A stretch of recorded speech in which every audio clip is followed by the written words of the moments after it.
não existe reencarnação. O pensamento de que a vida não se acaba com a morte é um consenso universal, encontrado em todos os povos, em toda cultura, em todas as épocas. Este consenso universal é intrínseco ao ser humano, ou seja, não é aprendido. É o que a psicologia chama de inconsciente coletivo, pensamento universal que é herdado. O ser humano já nasce com certas premissas. E se nascemos assim, algo de verdadeiro existe neste pensamento. Tem que existir um porquê do ser humano ter este conceito inerente inscrito.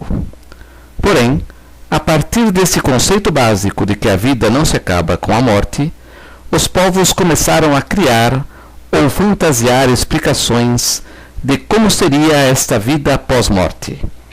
E foram muitas e muitas teorias, as mais diversas e mirabolantes, sendo a grande maioria baseada em elementos da vida cotidiana: comer, dormir, se comunicar, hierarquias, trabalhos, doenças e até riquezas. E também, por falta de conhecimento, as teorias se basearam em conceitos de tempo e espaço.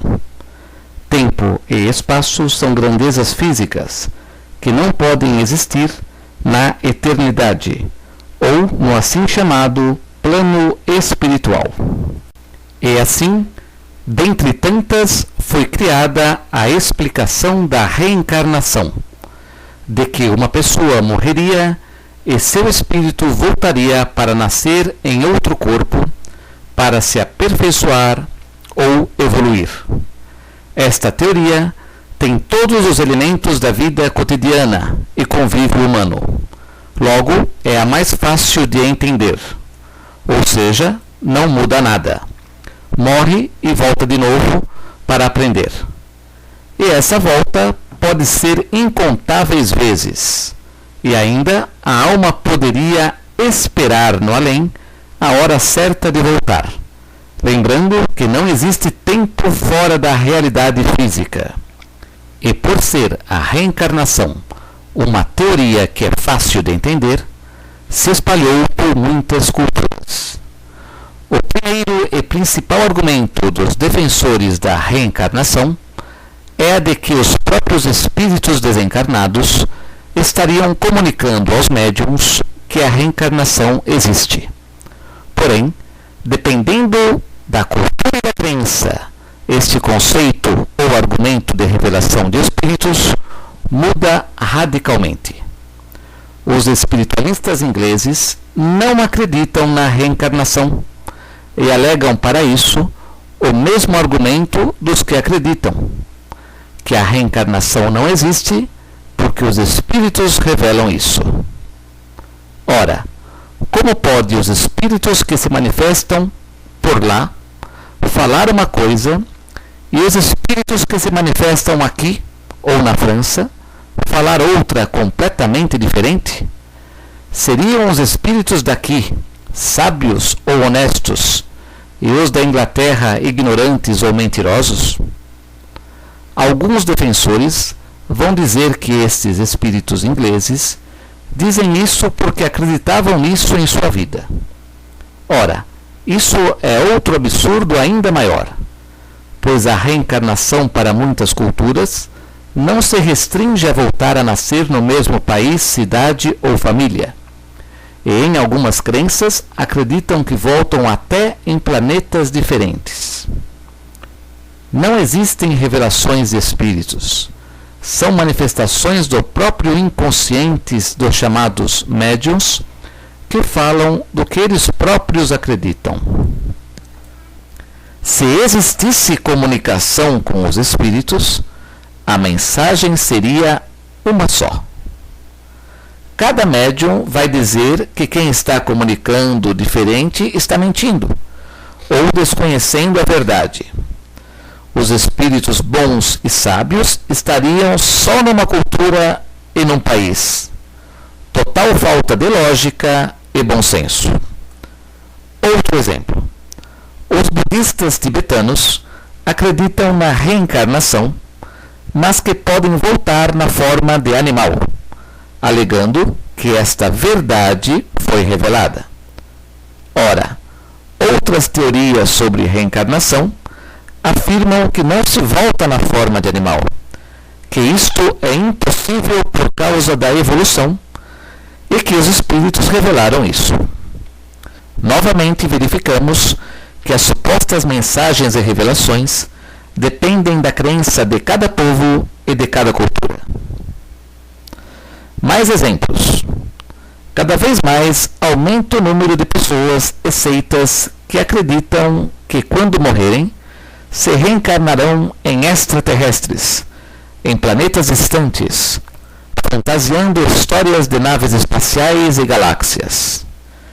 E esta crença também é baseada em revelações e mensagens dos próprios extraterrestres. Ora, qual a diferença de uma suposta revelação de um espírito ou de uma revelação de um extraterrestre? Nenhuma. A pessoa entra num transe e seu inconsciente fantasia e cria histórias dependendo de sua crença onde a pessoa está inserida. Algumas pessoas divulgam estas mensagens e revelações, persuadindo os seguidores para uma nova crença ou seita.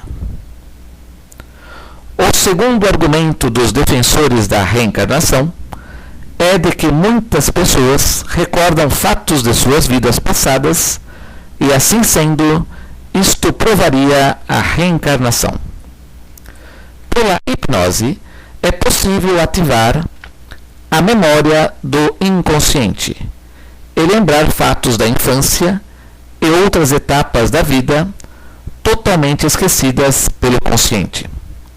Pelo estado hipnótico, a pessoa fica sujeita à sugestão direta e indireta do hipnólogo, além de que o subconsciente aflorado pode ser delirante e imaginativo, dependendo do estado emocional da pessoa.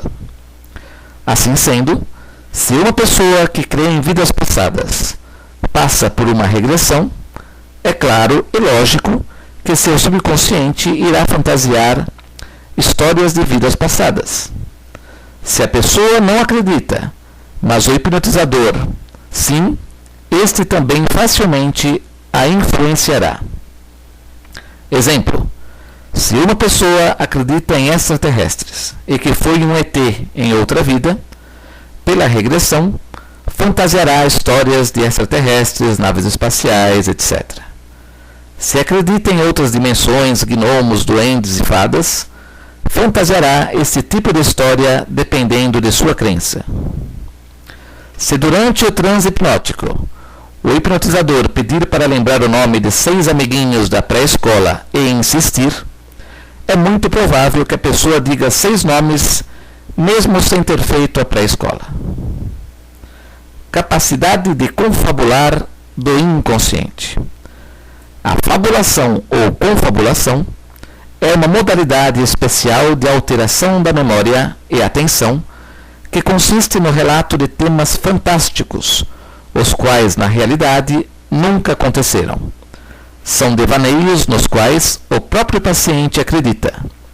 Em grande parte, resultam de uma alteração da fixação e de uma incapacidade para reconhecer como falsas as imagens produzidas pela fantasia.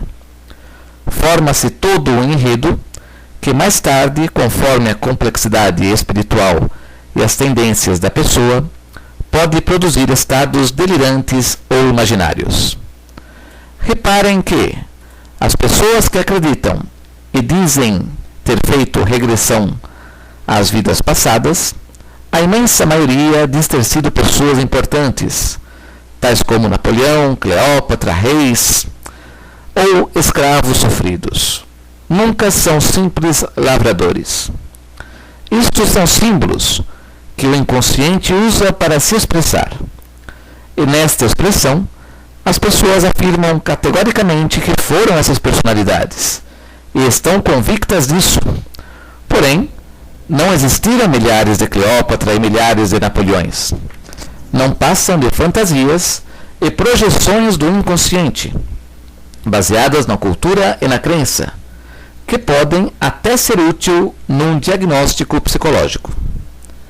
Se fizer este tipo de regressão com os ingleses, por exemplo, eles não irão fantasiar estes tipos de histórias de vidas passadas, pois a reencarnação não faz parte da cultura deles. Da mesma forma, se fizer com os budistas tibetanos, eles irão fantasiar histórias que foram animais, pois é nisso que acreditam. As histórias narradas nas regressões de vidas passadas, que mais são divulgadas em livros e que dizem constituir provas incontestáveis da existência de vidas passadas, já foram totalmente explicadas pela parapsicologia, a maioria como pura fantasia e algumas combinadas com fenômenos parapsicológicos, tais como hiperestesia indireta do pensamento, retrocognição, xenoglosia, pantomnésia e talento do inconsciente. Deus inscreveu no ser humano o conceito inato de sobrevivência após a morte. E para quem acredita que a Bíblia é a revelação de Deus, há muitos e muitos trechos onde se afirma a ressurreição e não a reencarnação.